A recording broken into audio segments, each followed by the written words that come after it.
Hello, എല്ലാവർക്കും എൻ്റെ വീഡിയോയിലേക്ക് സ്വാഗതം. ഇന്നൊരു കുക്കിംഗ് വീഡിയോ ആണ്. സ്പെഷ്യൽ ചിക്കൻ ദം ബിരിയാണിയാണ് ഇന്നത്തെ നമ്മുടെ റെസിപ്പി. അപ്പോൾ അതിന് വേണ്ടിയിട്ട് ചുവന്നുള്ളി, ഇഞ്ചി, തൊണ്ടൻമുളകാണ് നമ്മൾ എടുത്തിരിക്കുന്നത്.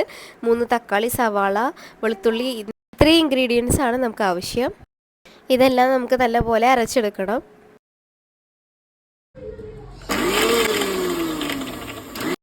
ഇറച്ചിയിലേക്ക് ആവശ്യമുള്ള എല്ലാ ഇൻഗ്രീഡിയൻസും നമ്മൾ ഇപ്പോൾ അരച്ചെടുത്തിട്ടുണ്ട്. ഇനി നമുക്ക് കുക്കറിലാണ് നമ്മൾ കറി വയ്ക്കുന്നത്. അപ്പോൾ അതിന് വേണ്ടിയിട്ട് ഒരു കുക്കർ എടുത്ത് അതിൽ എണ്ണ ഒഴിക്കാം.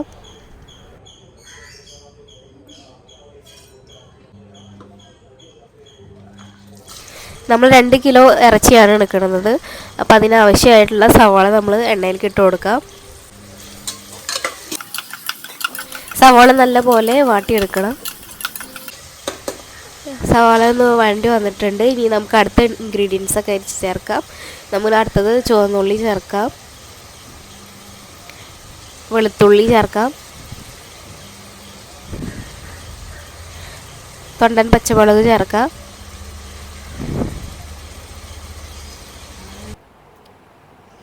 ഇഞ്ചി ചേർക്കാം,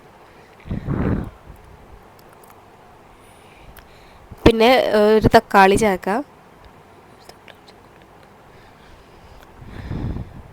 പിന്നെ നമ്മൾ അരച്ച് വെച്ചിട്ടുള്ള മസാലകൾ, പട്ട, ഗ്രാമ്പു, അങ്ങനത്തെ കാര്യങ്ങളെല്ലാം ചേർത്ത് നന്നായി മിക്സ് ചെയ്യണം. ഇനി ആവശ്യത്തിന് ഉപ്പും ചേർത്ത് നന്നായി ഇളക്കി യോജിപ്പിക്കുക. ഇനി കുറച്ച് നേരം കുക്കർ അടച്ച് വെച്ച് നമുക്ക് വേവിക്കാം. സവാള ഒന്ന് വെന്ത് വന്ന് വരുമ്പോൾ നമുക്ക് ചിക്കൻ ഇടാവുന്നതാണ്.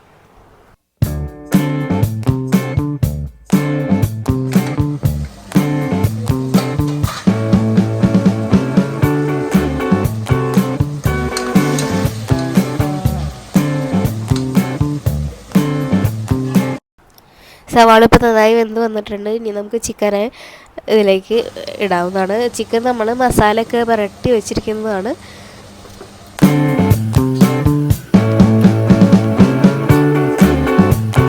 ഇത് നാടൻ കോഴി ആയതുകൊണ്ട് തന്നെ നമുക്ക് 8 വിസിൽ വേണ്ടി വന്നു ഇത് വെന്ത് കിട്ടാൻ വേണ്ടിയിട്ട്.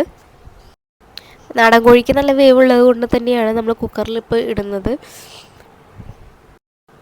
ചിക്കൻ നന്നായി ഇളക്കി യോജിപ്പിച്ചെടുത്ത ശേഷം നമുക്ക് അടച്ചു വെച്ച് വേവിക്കാവുന്നതാണ്. ചിക്കൻ വേവുന്ന സമയത്ത് നമുക്ക് പൈനാപ്പിളൊക്കെ അരിഞ്ഞു വയ്ക്കാം. നമുക്ക് ചോറിന് വേണ്ടിയിട്ട് അരിഞ്ഞു വെച്ചേക്കാം. ചിക്കൻ നന്നായി വെന്തിരുന്നു. നമ്മൾ വേഗം ഒരു പാത്രത്തിലേക്ക് ഇട്ടിട്ട് നന്നായി തിളപ്പിച്ചെടുക്കുകയാണ് ചെയ്യുന്നത്. നമുക്ക് ചിക്കനിലേക്ക് ആവശ്യമുള്ള പൊടികളൊക്കെ ചേർക്കാം. നമ്മൾ പുരട്ടിയിട്ടാണ് ചിക്കനൊക്കെ വെച്ചിട്ടുള്ളത്. അപ്പോൾ അതിൻ്റെ കണക്കാക്കിയിട്ട് വേണം പൊടികളൊക്കെ ഇടാനായിട്ട്. മഞ്ഞൾപ്പൊടി, പെരുംജീരകപ്പൊടികൾ ഇപ്പോൾ ചേർക്കുകയാണ്. നല്ലപോലെ ഇളക്കി യോജിപ്പിക്കാം. നമുക്ക് കുറച്ച് മല്ലിയില കൂടി തൂവി കൊടുക്കാം. എന്നിട്ട് നന്നായി യോജിപ്പിച്ചെടുക്കാം.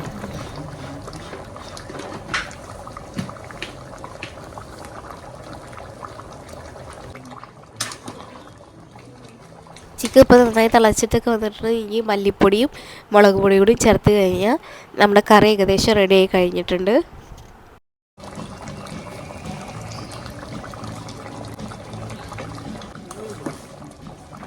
പൊടികളെല്ലാം നന്നായി യോജിപ്പിച്ചെടുത്തതിന് ശേഷം നമ്മുടെ കറിക്ക് ആവശ്യമുള്ള ഉപ്പ് നോക്കി ഇടാവുന്നതാണ്. നമ്മുടെ കറി റെഡി ആയിട്ടുണ്ട്. ചോറിനായിട്ട് നമ്മൾ ചെമ്പ് അടപ്പത്ത് വെച്ചിട്ടുണ്ട്. അതിനാവശ്യമായിട്ടുള്ള എണ്ണ ഒഴിക്കുക. പിന്നെ നെയ്യ് ഒഴിച്ചിട്ട് നന്നായി ചൂടായ ശേഷം അണ്ടിപ്പരിപ്പും മുന്തിരിയും നമ്മൾ കഴുകി വൃത്തിയാക്കിയിട്ട് അതിലിട്ടിട്ട് നന്നായി വഴറ്റിയെടുക്കാം.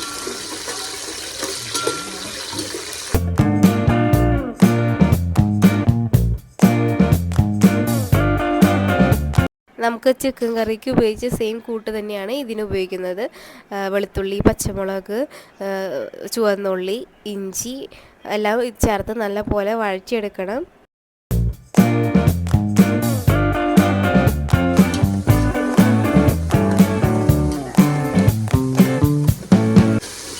ഇത് കറുവാപ്പട്ട, തക്കോലം, ഗ്രാമ്പു, ഏലക്ക. ഇപ്പോൾ കൂട്ടൊക്കെ നന്നായി സെറ്റായി വന്നിട്ടുണ്ട്. 1 കപ്പ് അരിക്ക് 2 കപ്പ് വെള്ളം എന്ന രീതിയിൽ നമ്മളിപ്പോൾ 1.25 കിലോ അരിയാണ് എടുത്തിട്ടുണ്ട്. അതിനാവശ്യമുള്ള വെള്ളം നമ്മൾ ഒഴിച്ചു കൊടുക്കുകയാണ്. ഇതിൻ്റെ ഒപ്പം തന്നെ നമുക്ക് ഉപ്പും ചേർത്ത് കൊടുക്കാവുന്നതാണ്. വെള്ളം ഒഴിച്ചു കൊടുത്തിട്ടുണ്ട്. ഒന്ന് തിളയ്ക്കണ വരെ വെയിറ്റ് ചെയ്യാം.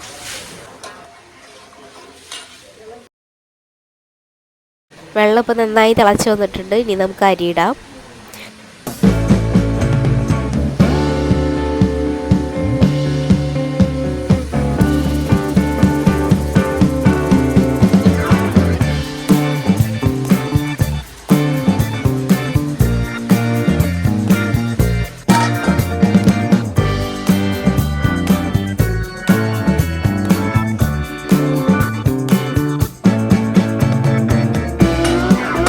ഇപ്പം നമ്മുടെ റൈസ് ഇപ്പോൾ ചെറുതായി തിളയ്ക്കാൻ തുടങ്ങിയിട്ടുണ്ട്. നന്നായി ഇളക്കി കൊടുത്ത ശേഷം നമുക്ക് അടുത്ത ഇൻഗ്രീഡിയൻസ് ഒക്കെ ചേർത്ത് കൊടുക്കാം.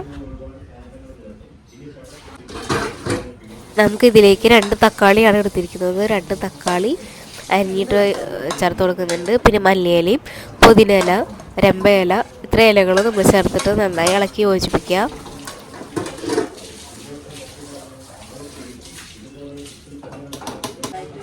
അടച്ചു വെച്ച് നല്ല തിളക്കത്ത് വരെ നമുക്ക് വെയിറ്റ് ചെയ്യാം. ഇനി നമുക്ക് ചോറ് തുറന്ന് നോക്കാം. ചോറൊക്കെ നന്നായി തിളച്ച് വെള്ളമൊക്കെ ഒരുവിധം വറ്റിയിട്ടുണ്ട്. ഈ സമയത്ത് നമ്മൾ നേരത്തെ അരിഞ്ഞ് വെച്ച പൈനാപ്പിൾ നല്ലപോലെ അരയ്ക്കാതെ ഒരു മീഡിയം ഇതിൽ അരച്ചിട്ട് നമുക്കിതിൽ ചേർക്കാവുന്നതാണ്. അതുകൂടി ചേർത്ത് നന്നായി മിക്സ് ചെയ്തെടുക്കണം റൈസ്. ഇതിന് വേണ്ടിയിട്ട് നമ്മൾ ചെറിയ പൈനാപ്പിളാണ് ഉപയോഗിച്ചിട്ടുള്ളത്. അത് ചോറിലേക്ക് ഇട്ടിട്ട് നല്ലപോലെ മിക്സ് ചെയ്തെടുക്കാവുന്നതാണ്.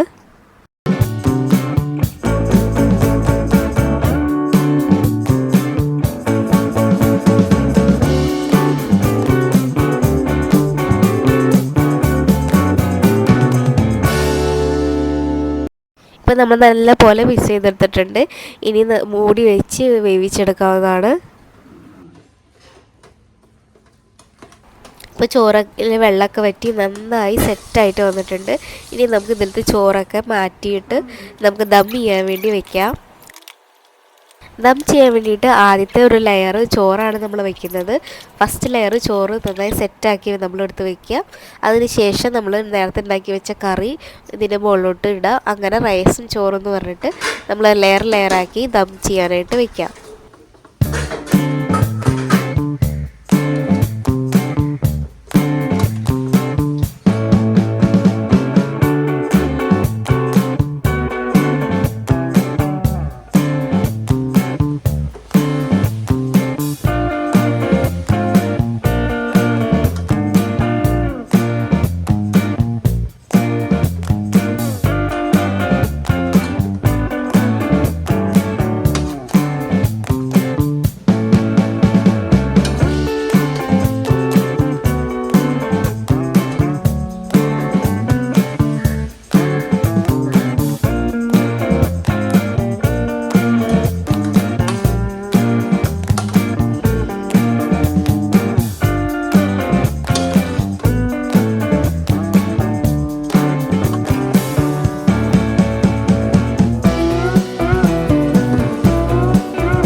ഇനി മൂടി വെച്ച് കുറച്ച് നേരം ഒരു 10-15 മിനിറ്റോളം ദം ചെയ്യാൻ വേണ്ടി വെക്കാം.